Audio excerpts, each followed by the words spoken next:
Hi, I'm Dr. Michelle Garvin, Director of Clinical and Sports Psychology here at the University of Maryland. And Maryland Athletics is excited to host the Terps Talk series to help provide education, increase conversation, and reduce stigma related to mental health. Today, we have a panel of members of the athletic department here with us to discuss how they work to reduce stigma related to mental health.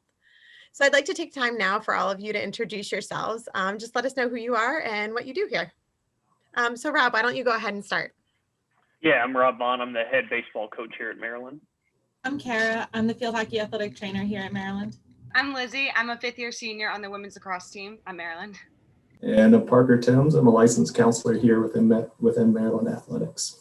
Wonderful. Well, thank you all for being here with us. I really appreciate you taking the time to have this conversation with us today. And so thinking about mental health and stigma, the first question I just want to throw out is kind of what do we think about the relationship between physical health and mental health and how those two might be treated differently?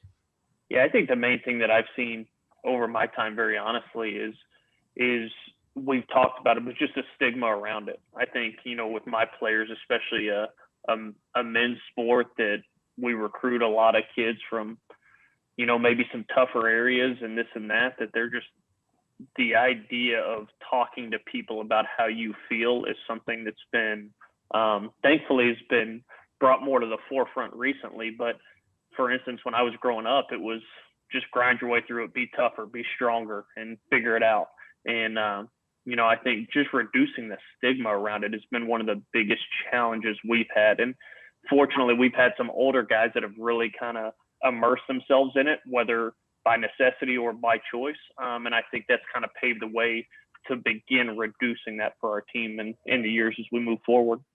I think also they go hand in hand. So you can't really be in your best game in one area if you're not in the other. So poor mental health just honestly translates onto the field. It results in poor physical health. And I think vice versa, poor physical health. I know from experience, injuries, things like that result in a poor mental health state. So I think that they really go hand in hand more than people probably realize. As athletes, we're just kind of, again, like Rob said, just kind of told to push them to the side, but we don't really realize how important they both are to our game.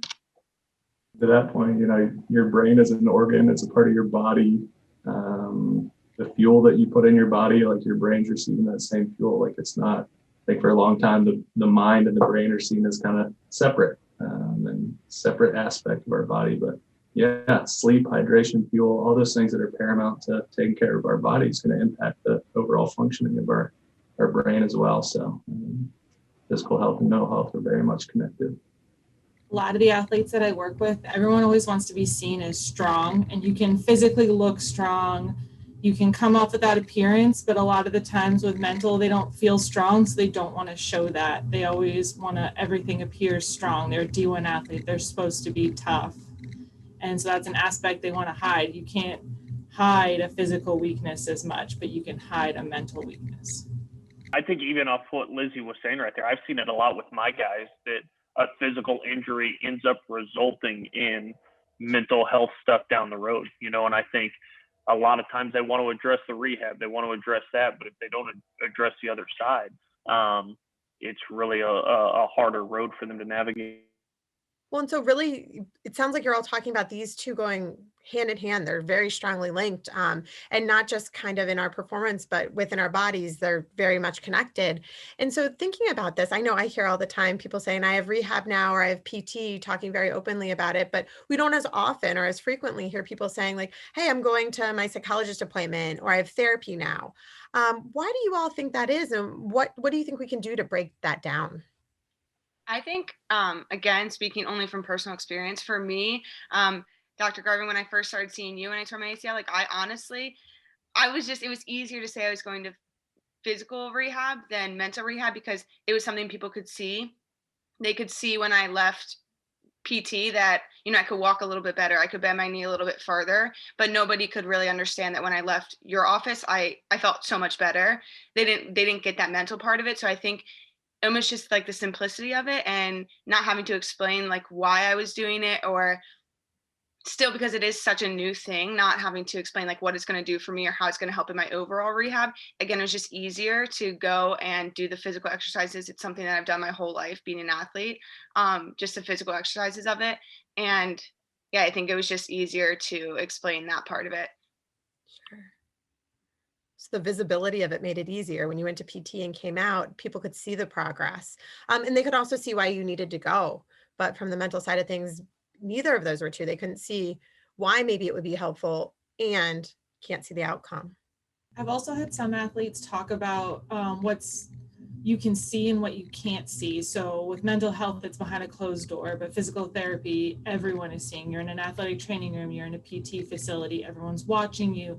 They're seeing your progress, like Lizzie talked about. But with mental health, it's behind a closed door. No one knows what's going on. No one's seeing what you're doing. Yeah, and I think a lot of it, again, going back is, we spend a lot of time, we're all in the same boat here, but recruiting athletes that really fit who we are. And one thing that fits our coaching staff is pretty blue collar kids that want to work, kids that have some toughness, kids that have some of that. And I think the negative that comes with that at times is, like we said at the beginning, kind of the stigma that comes along with it. A lot of times those kids that are the tougher kids are the ones that, that we don't talk about our feelings. We don't do this. We just figure it out. And I think the more we've normalized it, the more we've had conversations about it, the more guys like Parker have been around the field, and it's kind of changed from this, like, I'm going to go lay down in a chair and have to pour out my heart, to like, man, this guy's a resource for me. Like, life's hard. Being a collegiate athlete is difficult with what these young people have to balance, and the ability for that to just become a little bit more normalized, a little bit more talked about, I think has really helped. And we see it with every class coming in, because every freshman class is very kind of guard up.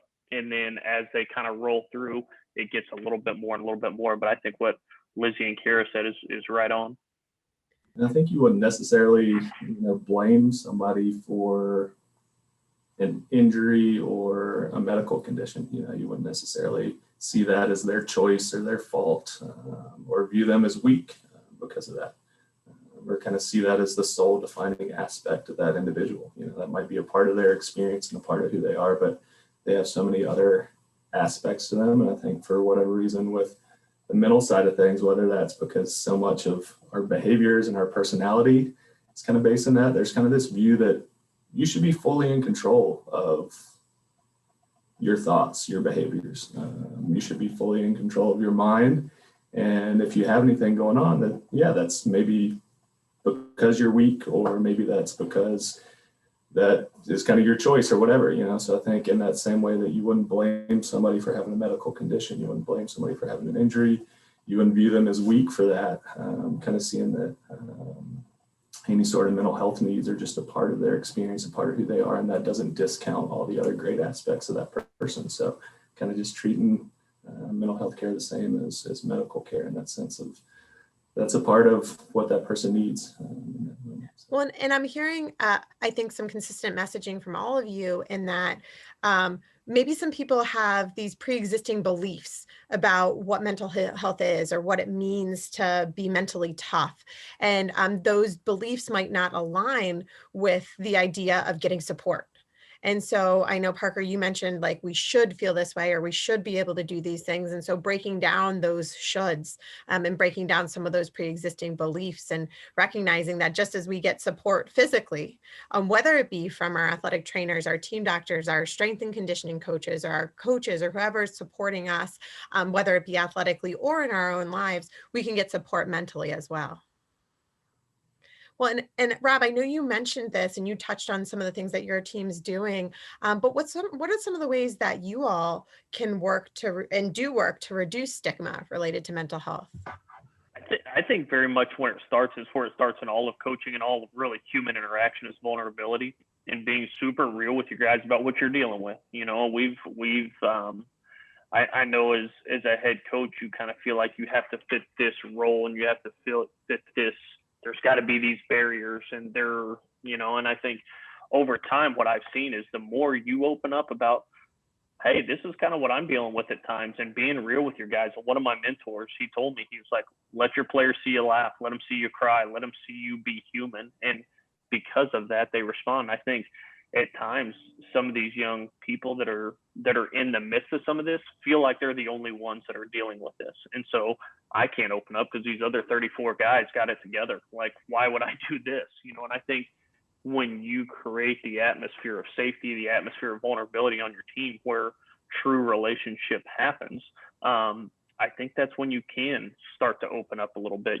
Some of the concrete things we've done is, had a couple of our players who some have kind of gone and used some of these resources that we're talking about more from a sports performance standpoint, and some have used them more from just a strictly a mental health standpoint. But to have them be able to talk to your team and show the different areas that where the mental part of healthcare is important has been huge for us. And again, I think Parker being around the field, you and your staff coming out and just introducing yourself, I think some of that starts slowly lowering the guard. And I think as coaches, sometimes we want stuff to happen like that, but the reality is sometimes it takes some time of building that trust, of building that feeling of being able to do that. But I think the combination of having players walk through this, creating an atmosphere where people can be vulnerable, people can be open, and just you guys being present has been a huge piece to kind of lower some of those guards for some guys that probably wouldn't have been too open for it early on.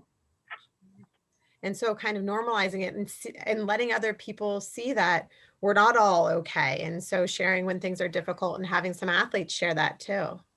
Absolutely. Lizzie and Cara, any thoughts on from your roles, what you can do to work to reduce stigma and what you are doing? So whenever I see athletes, they're always coming to me because they want to be better. They need help with something. So I always talk to them about a tool belt. So you're coming to me because you want to be better with something. You want to help fix something. Okay, well, are you going to go to a nutritionist because you also want to be better in that area? Are you going to go to a strength and conditioning coach because you also want to be stronger? I'm like, okay, you're using all these resources. Why not also go to mental health? If you're looking to be the best and be better, use everything. Help, like, get the mental help to be better with yourself. Like, all encompassing, using all the tools. Like, it's D1 University or any university that has all these tools is great, and why not utilize them? From a bigger spectrum, I'm an ambassador for Morgan's Message, which is, I'm bringing it to Maryland, which is just an organization of people that is working to reduce the stigma, pretty much exactly what we're doing here, bringing stories and like programs and things that will help reduce the stigma in athletes. So on a broad scale, that's what I'm doing. But within my team, I'm kind of like, Rob, what you were saying, just allowing myself to be more vulnerable and allowing myself to show different emotions, not always just like the happy side of things. So I think on a very basic scale, that's what I'm doing. And I think it's almost more effective just being real and being one-on-one with those people and having those conversations and just normalizing the conversation. So making sure that it's not always such a ordeal to sit down and talk mental health, but just being like, hey, I'm not okay today, and that's okay. And I think it really just starts in the locker room and starts with that one-on-one connection. So I'm making sure that I'm checking on my friends and just having those conversations normally in the locker room. But then I'm also taking it a little bit bigger and bringing a program that has resources and stories and sharing it with my team and other teams to let people know that they're not alone. That's great. And, actually we're creating a website with a bunch of different resources. It's umterps.com/Terps Talk. And Lizzie mentioned Morgan's Message. We're going to have a link to that website there and several other organizations that have similar messaging to reduce stigma related to mental health. So if you're watching this and you want to figure out ways that you can get involved, check out this website to see what organization might be near you that you can get involved in. And so, Lizzie, also on that topic, it seems like that's something that's happening at the national level. And so we've talked a lot about what we can do within our roles at Maryland to reduce stigma. I'm wondering what you all think you can do or what we can be done at a broader level, whether it be the national level or kind of at a interpersonal family level, like taking it outside of sport. How can we start reducing stigma in our communities? And what are some of the things that you all do? I know I've seen a lot of I don't even know very successful athletes, high up athletes come out with their stories. I know Alexis Papas, I don't know if that's how you say her last name, but she, the Olympic runner, she just came out with her story on mental health. And I know she's at the peak of her performance. She just like won the Olympics, like couldn't get much better than that. And then, she really struggled with mental health. So I think on a national level, just sharing their stories and showing that like, even at the highest level, mental health is still a thing, mental illness is still a thing, and it's okay to need that help. And I think people seeing that from the best athletes in the world will help them know that it is okay and it does happen and you can still be successful and see a psychologist. Yeah, I say it with our guys. We have our kind of mission statement of Maryland baseball. We talk about it in recruiting, we talk about it with our team, but it all centers around essentially developing people. And really, this world's going to keep spinning without more baseball players, but we need people that can be real, people that can impact this world. And I think this is a huge piece of it. And I think talking to people about where their identity is something that's huge. And I think, I tell all my guys that baseball is what you do, not who you are. And I think that's some of what you're seeing with what Lizzie's saying right there. Michael Phelps is another Olympian that's been pretty outspoken about some of his struggles. And I think, in the world that we're in, we equate success, we equate money and big cars and fancy houses and all that good stuff with joy and happiness and fulfillment. And in reality, some of those times, those are some of the more lonely people out there, and I think helping our young people and helping people around you, I have a 4-year-old son who's at school right now, like helping him understand where his value is, where his identity truly is, and helping him walk through some of that, I think is going to be a huge piece. And I think that's a daunting challenge. And I think sometimes we can get paralyzed by fear when we look at how big of an issue this can be. But I think it starts with a seed, and it starts with your family, and it starts with the people closest to you. And then the butterfly effect happens. That's a real thing. Like, people impact people, and it keeps spreading and spreading and spreading. And I think that's where it starts. Like you said, Dr. Garvin, I think it starts in your home. I think it starts with your family. I think it starts with the people closest to you. And then you can start building momentum and start to make a dent in this thing. But I think that's the first step, is conversations starting and not being overwhelmed by the fact of what we have to do. But I think a lot of that lies in helping people find where their identity truly is. Yeah, I mean, I agree with all that, and think there's some great steps and tangible steps in terms of just increasing education and awareness. I think when you think about kind of what comes to mind for folks and where they're getting their information and what experiences they're having in terms of mental health, I think being intentional about the information you're seeking out, because sometimes the information you're getting might be extreme or sensational. You're only hearing about some of these topics when it's a really exceptional case or extreme case. And maybe that's what comes to mind for you from now on when you hear some of these words or some of these topics. So I think, to Rob's point, being able to humanize this topic and kind of recognize that mental health is something that we all have and that we all strive to work on and improve. So kind of seeing it at that human level. So yeah, seeking out resources, educating yourself, advocating for more resources in your community, more supports. And then something that I think is really kind of tangible, and to Rob's point of that identity piece, is being really intentional about language. And that's something that I work on a lot with myself and for others, is to kind of think about the simple difference between saying someone is schizophrenic and someone has schizophrenia or has been diagnosed with schizophrenia. And that, again, seems subtle, but that takes away from identifying that person as just purely their mental health or their mental illness. No longer is that the sole defining aspect of that person. And that allows you to kind of, again, humanize and see them as so many other things. I think that's a really great point, Parker. And I think that also actually brings us back to the first question of kind of thinking about the different ways we treat physical health and mental health. We probably wouldn't refer to someone as that person's a torn ACL, right? We would say that person has a torn ACL. And so I think that piece about language is really important, just shifting how we're talking about it. Mental illness is something that an individual has, not something that defines who they are. I think that's a great piece. And all of you kind of talked about having those conversations. Parker, you mentioned education. Again, check out our website if you're interested in learning more information, umterps.com/terps talk. We're going to have a bunch of links to great resources where you can get some really great information about mental health. If you want to learn more, even potentially if you want to do some trainings to get even that much further educated so you can help support yourself and others. And so I appreciate this conversation today. I think you all brought really great perspectives coming in. I wonder if there's anything else that you want to share or talk about related to stigma and mental health. I think there's been that growing popularity with mental health groups that is starting to help a lot of people, because everyone's realizing, again, with like Michael Phelps coming out with all of his struggles, that there are other people that are also struggling. And with the offering of groups now, it's okay, can I maybe talk to someone else that has this problem? So there might be a psychologist there, but there's also someone that they feel is more like them. And maybe that person understands and it's like, okay, if they're having this problem too, like maybe I feel better about my problem. And then it kind of keeps growing. And then if they're talking amongst that small group, maybe they start feeling more comfortable talking in a larger group, sharing their stories, like basically like reducing the stigma of how they go about what they're asking for help for. In thinking about this and thinking about your role in having this conversation and supporting others, kind of back to that medical piece, would you want somebody to go 10 years without getting the medical help and treatment that they needed for a condition? And so being able to kind of know that your words, your actions can go a long ways in supporting somebody and ultimately just helping them get the support and improvement that they need.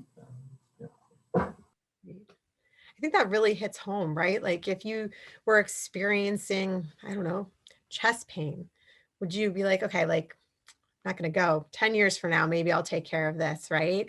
And so that really hits home, right? We're not going to do that for some of the things that might be concerning physically. And so why are we doing that when we're talking about our mental and behavioral health? Well, again, I want to thank you all for joining us. Really appreciate all your perspectives and all the information you've shared with us. And we appreciate you taking the time. Thank you. Yeah, thank you So much.